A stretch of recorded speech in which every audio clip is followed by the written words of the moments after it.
Welcome to కీటాక్స్. కేసీఆర్ కాళేశ్వరం విచారణకి హాజరవుతారా? కేసీఆర్ రేవంత్ రాజకీయ వ్యూహానికి చిక్కుతారా? అటు కేంద్రం ఇటు తెలంగాణలో కాంగ్రెస్ ప్రభుత్వం అనుసరిస్తున్న రాజకీయ వ్యూహాలను కేసీఆర్ ఎలా ఫేస్ చేయబోతున్నారు? తెలంగాణ రాజకీయాల మీదే కాదు భవిష్యత్ మీద కూడా ఈ ప్రభావం ఖచ్చితంగా ఉంటుంది.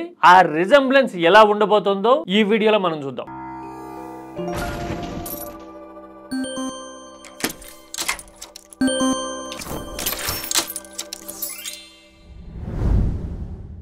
కాళేశ్వరం విచారణకు హాజరు కావాల్సిందే అని కేసీఆర్ కి, నీటిపారుదల ఆర్థిక శాఖ మంత్రులుగా పనిచేసిన హరీష్ రావుకి, ఈటల రాజేందర్ కి నోటీసులు వెళ్ళాయి. హరీష్, ఈటల ఆల్రెడీ ముందు నుంచి రాడార్ లోనే ఉన్నారు. అయితే కేసీఆర్ ఏం చేస్తారు, ఎలాంటి వ్యూహాన్ని అనుసరిస్తారు అనేది ఇక్కడ మోర్ దెన్ పాలిటిక్స్. ఎందుకు అంటే తెలంగాణ రాజకీయాల మీదే కాదు తెలంగాణ భవిష్యత్ మీద, ప్రజా ప్రయోజనాల మీద కూడా కేసీఆర్ అనుసరించబోయే వైఖరి ఖచ్చితంగా ప్రభావం చూపిస్తుంది. విచారణకు హాజరైతే గనక పరిణామాలు ఎలా ఉండొచ్చు, విచారణకు హాజరు కాకపోతే కాన్సిక్వెన్సెస్ ఎలా ఉండొచ్చు అనేది చాలా ఇంట్రెస్టింగ్ గా కనబడుతోంది.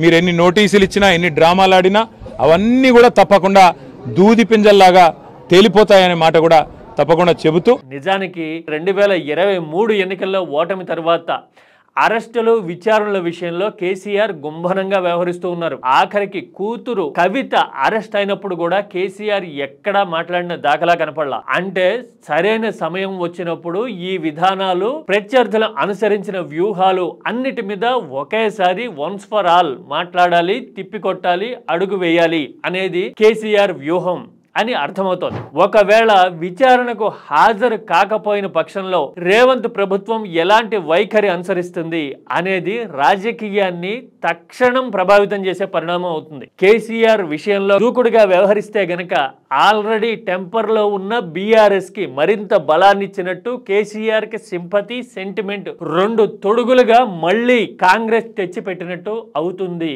అనేది అందరికీ తెలిసిన విషయమే. అయితే ఇదంతా జరుగుతూ ఉండగానే ఇంకో పక్కన కేసీఆర్ అనుసరించబోయే వ్యూహం మీద నమస్తే తెలంగాణ కొన్ని ఫెయిలర్స్ ఇస్తూ ఉంది. కాళేశ్వరం మీద, పాలమూరు రంగారెడ్డి మీద సుప్రీంకోర్టు ప్రశంసలు కురిపించింది అని రాయడం ఒక ఎత్తు అయితే, ఏపీ జలదోపిడీ చేస్తుంటే తెలంగాణ ముఖ్యమంత్రి రేవంత్ రెడ్డి చంద్రబాబు విధానాలకి కాపలా కాస్తున్నారు అని తీసుకున్న లైన్ రాజకీయంగా మంటలు మండించడం ఖాయంగా కనబడుతోంది. ఎందుకంటే ఒకటి పోలవరం నిర్మాణమే కాదు, ఇంకొకటి బనకచెర్ల అంటూ చంద్రబాబు వ్యూహాత్మకంగా పావులు కదుపుతూ ఉన్నారు. దీనివల్ల ఏపీలో ఎంత ప్రభావం ఉంటుంది, అక్కడ ఎంత ప్రజలకి లబ్ధి చేకూరుతుంది, చంద్రబాబు ఎంతవరకు చేయగలుగుతారు లేదు అనేది పక్కన పెడితే, చంద్రబాబుని రాజకీయంగా కేసీఆర్ మరోసారి వాటంగా వాడబోతున్నారు అనే విషయం ఇక్కడ అర్థమైపోతుంది. ఈ అస్త్రం నుంచి రేవంత్ తప్పించుకోవడం అనేది అంత సులభం కాదు. ఎందుకంటే ఒక పక్కన బనకచెర్ల ప్రపోజల్స్ అంటున్నారు, ఇంకో పక్కన గోదావరి కావేరి అనుసంధానం అంటున్నారు, వచ్చే